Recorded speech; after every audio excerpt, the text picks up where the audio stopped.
Mga ka-solar, tara at puntahan natin ang isang magandang lugar na kung saan magandang makita ang sunset, golden sunset. At tamang joyride na rin kasama ang mga ilang kaibigan at syempre si Mrs. din. At ito nga pala ang aming mga dinaanan simula sa aming bahay hanggang sa aming pupuntahang lugar. Kung makikita ninyo, medyo padilim na. Sayang nga, hindi namin yata maabutan ang golden sunset dito. At eto na nga.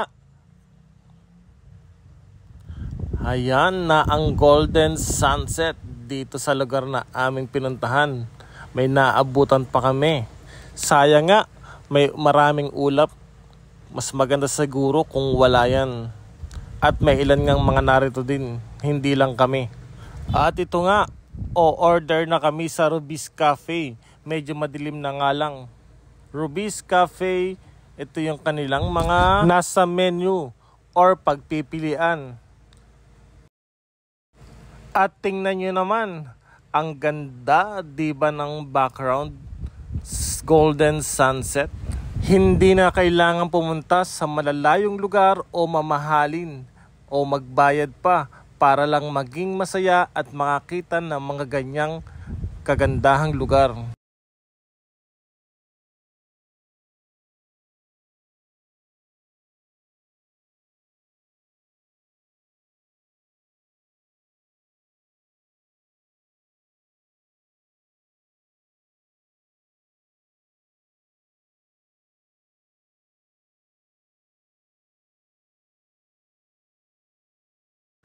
At eto na nga, after just a few minutes, na-serve na ang aming mga order na kape habang ini-enjoy ang aming naabutang golden sunset.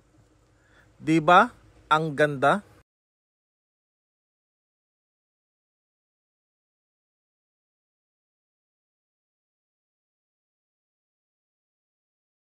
At eto na nga, after just a few minutes or less than 30 minutes, wala na ang golden sunset. Kaya nag-pack up na rin kami. Uwi na. At habang ang pauwi na kami, may mga naiwan pa dito. Ini-enjoy pa ang lamig ng lugar na ito habang nagkakape. At may mga dumating pa nga. At sa uulitin, Rubis Cafe. Okay mga ka-solar, maraming salamat sa pagsama nyo sa amin sa pagkakape at may ilang minuto pang naabutang golden sunset. Okay mga ka-solar, yun lang. Bye bye!